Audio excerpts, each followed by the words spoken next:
Okay, so this is the weekly homeschool schedule that I have in my other videos that I would love to send you for free if you want it.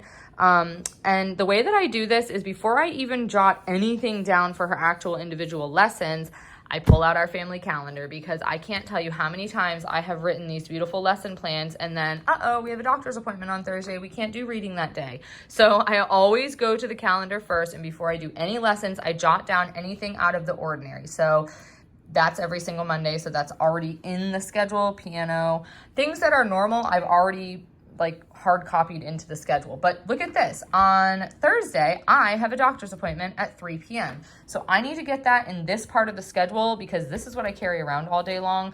And I don't want to forget about that appointment. So that is on Thursday at 3 p.m., which I try to schedule things for that time anyways, because if you see, this is when my 3-year-old and my 1-year-old are napping, and I've already done math with my 6-year-old at that point, so we should be done by 3 for my doctor's appointment. So that doesn't really screw anything up. But look at Friday. At 10:30, we got invited to go to Play World with our homeschool group, and that's a problem because Fridays at 10:30, right here, that's my daughter's reading lesson. So I am going to put it in here, 10:30 Play World.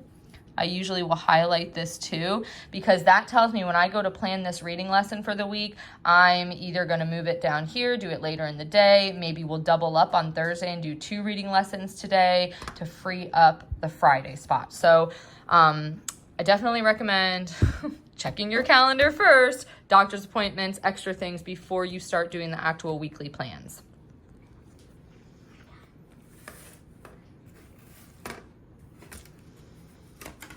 Okay, and then going off of this was my homeschool snapshot from that other video too that I was showing you. This is just the outline of the full year, and we are planning for this week right here. So this is important because sometimes I'll pull out to start planning, and I'll be planning for the 28th through September 1st, and then I say, oh, wait a minute, we're actually supposed to be taking that week off. So I always have this with me as well when I'm planning. Okay, so when I actually start the lesson plans themselves, I do not plan all Monday and then go into Tuesday and then plan all Wednesday and plan all Thursday. I actually like to plan by subject for the full week. So I'm just going to use math as an example. So we do math in the afternoon.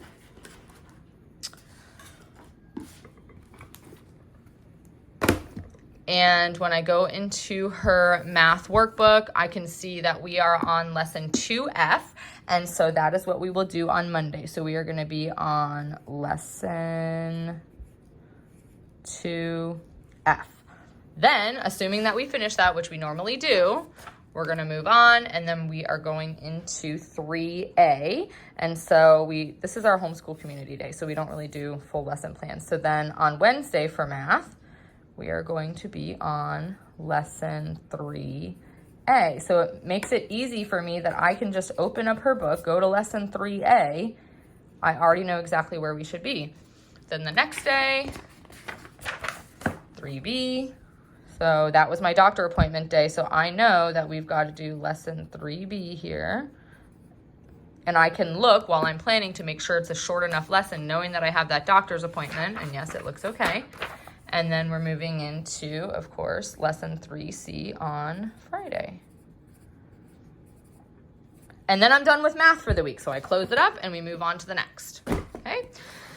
This would be my preschooler. This is my 3-year-old. So again, the scope and sequence is already outlined in here. So we're actually going to be starting this fresh. I'm excited. So unit 1, lesson 1 is going to be on Monday. So right here, this is where I work with my 3-year-old one-on-one. So I'm going to do T, G, A, B. That's the good and the beautiful.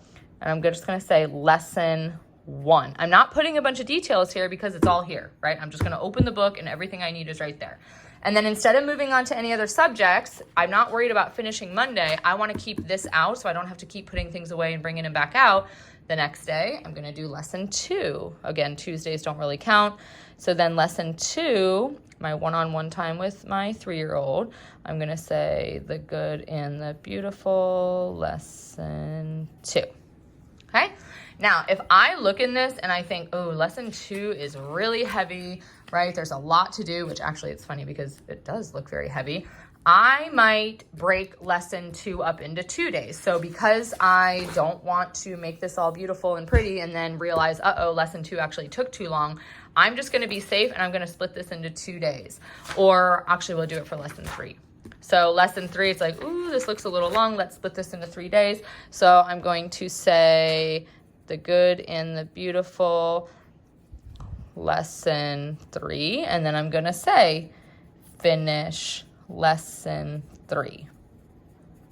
And then again, done with my preschooler, I can put that book away and then pull out the next subject. So instead of planning all of Monday, I'm actually just planning by subject. And then what happens is, let's say lesson 3A took a really long time and we didn't finish, or I feel like she needs more practice, but I've already put in lesson 3B for that day because I'm so type A and crazy and that drives me nuts.